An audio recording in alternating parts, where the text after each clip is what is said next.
Hello again. I actually have a subject in mind now, which is a rarity, and I'm going to try and keep it to under, 10 minutes maybe, which is very unlikely, but we'll see. The subject I have in mind is Buddhism, and you'll see from the title, specifically, the question of Buddhism in relation to atheism, and how Buddhist atheism is represented, particularly in the West, or to my mind misrepresented. Generally, when people speak about global religions, Buddhism seems to be cited as a sort of outlier, as something sort of sticking out from the crowd, as though you have to make a caveat and have an asterisk right there behind Buddhism whenever you write it, because you have the various religions of Christianity and Islam and Judaism and Hinduism and Sikhism or whatever else it may be, and it seems for the vast preponderance they are theistic in nature. But when we get to Buddhism, and obviously it's a bit more dubious when you get to Taoism and Shintoism, but for another day.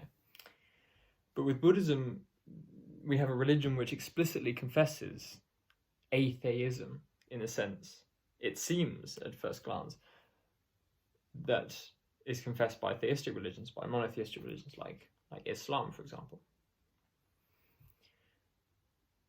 I want to point out, firstly, the distinguishing features and factors which separate Western atheism and Buddhist atheism. And secondly, I want to make the case that Buddhist atheism is perfectly compatible, and this may sound a bit radical, but hopefully I'll explain myself sufficiently. Buddhist atheism is perfectly compatible with, and indeed to my mind is a particularly nuanced and sophisticated manner of expressing theism, classical theism, as conceived in any manner of theistic religions. Firstly, we have to, of course, clarify, to be any sort of good atheist, you have to clarify what you think God is before you claim you disbelieve in him, her, it.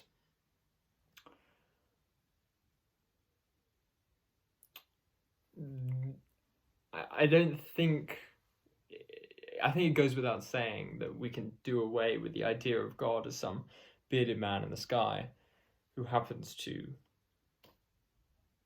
be infinitely powerful and possess an alarming degree, as I say, an infinite degree of control over our lives. And so essentially, as Freud and Marx and Feuerbach all critiqued, becomes something of a perfect father figure for humanity, and that's about it, the refuge to which humanity runs in order to deal with its problems. This idea of God, as generally conceived, is of course critiqued by Buddhism, on the account that Buddhism does not appreciate the idea of some original thing, some first cause in Aristotelian nomenclature.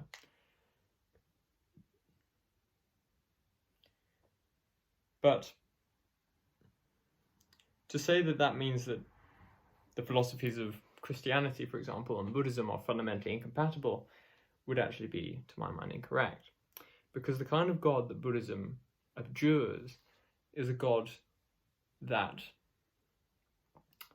as I say, is a thing within the conditioned manifold. Buddhism, one of the central doctrines that really all schools and denominations of Buddhism, Theravada and Mahayana and so on, agree on, is that of dependent origination or dependent arising. The idea that everything within existence is absolutely contingent, and so there is no such thing as some self-sufficient entity which subsists amidst the manifold, and even at the right at the beginning of creation, if such a thing were to happen, which obviously it doesn't in the Buddhist cosmology, there's no way you can just describe a being that exists there and doesn't have any explanation itself, which I want to point out is precisely what many Christian and Muslim and Jewish thinkers also believe. Thomas Aquinas being the most famous out of the Christian tradition,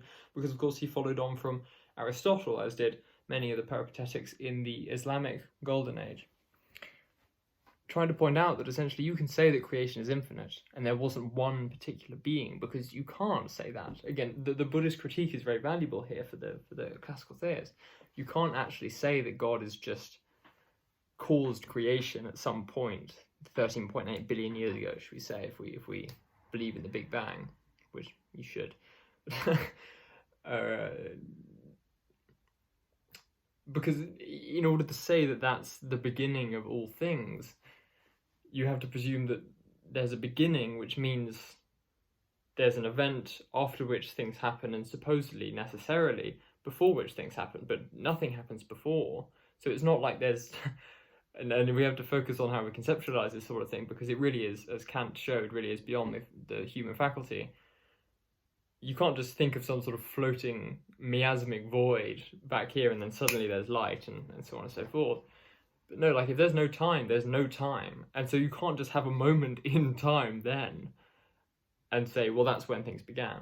So Aquinas and Aristotle and as I say, various Islamic thinkers as well pointed out this inconsistency. And so they believed in an eternal, temporally eternal creation. And I think that much is being proved right by the developments of modern science. You know, the Big Bang may have been the beginning of the universe, but as the beginning of like existence itself, no, logically it just can't happen. So to come back to the Buddhist question, you can sort of see the way that atheism and theism in the West playing out at sort of this base menial level around the subject of the Big Bang as being a good microcosm for discussing the broader relationship between Buddhism and true classical theism. Because the Christians who actually, falsely to my mind, or the theists, argued in favour of the Big Bang as an excuse to say, look, here's an origin to the universe, therefore God. And then the atheists who scrambled to prove that, no, the universe is actually infinite and had a great deal of stress trying to elaborate on Hawking and Penrose and their theories, and Garrigou-Lagrange and whoever else, and Hubble, yeah. You know, now the sort of roles are reversed. You recognise that the correct position all along for the religious person was the eternality of creation. Because, and this comes back to the fundamental point and why I believe Buddhism is perfectly compatible with theism, properly conceived, God is not a thing amongst things. God cannot just be some entity who happens to exist amidst others. Not ontic, as Heidegger would phrase it, but ontological.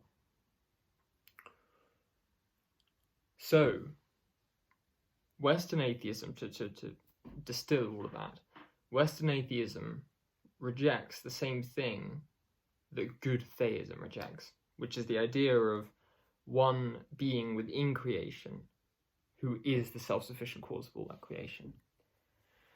Because everything here in existence is contingent. It has to be. There is nothing that does not depend upon the other things existing in tandem with it simply by merit of existing. You know, it's not like you as a human being can depend less or more on other people, that you just do in order to exist in the same plane of existence as them. Across space or time, even the smallest atoms, most distant atoms, are fundamentally connected and depend upon one another for their existence. So, the point is, in Buddhism you have a cosmology which is entirely, it seems, self-sufficient, as it were. But the simple addition that theism would make is, yes, we agree absolutely with the picture that Buddhism has painted, but you do need a first cause, not in the sense of some temporal origin at the beginning of the universe, but in the sense of any contingency at any point in creation, whether right at the beginning or right at the end or smack bang in the middle, needs God, depends upon God in the present, which is why, as I say, Aquinas argued that creation, and all good theologians really argue that creation wasn't some distant, far-off event that occurred way back when. Creation is now. Creation is always now, because creation for God is a singular unimpeded act of procession or overflowing or emanation, depending on your preferred language there, from the divine being. So Western atheism, ironically, is correct. And it's correct because it makes a statement that's so profoundly obvious for any good theist that, you know, you can't really disagree with it. But of course, it only makes that statement believing it has captured the essence of theism at large, but of course it hasn't. It's failed to grasp the true richness of the theological tradition.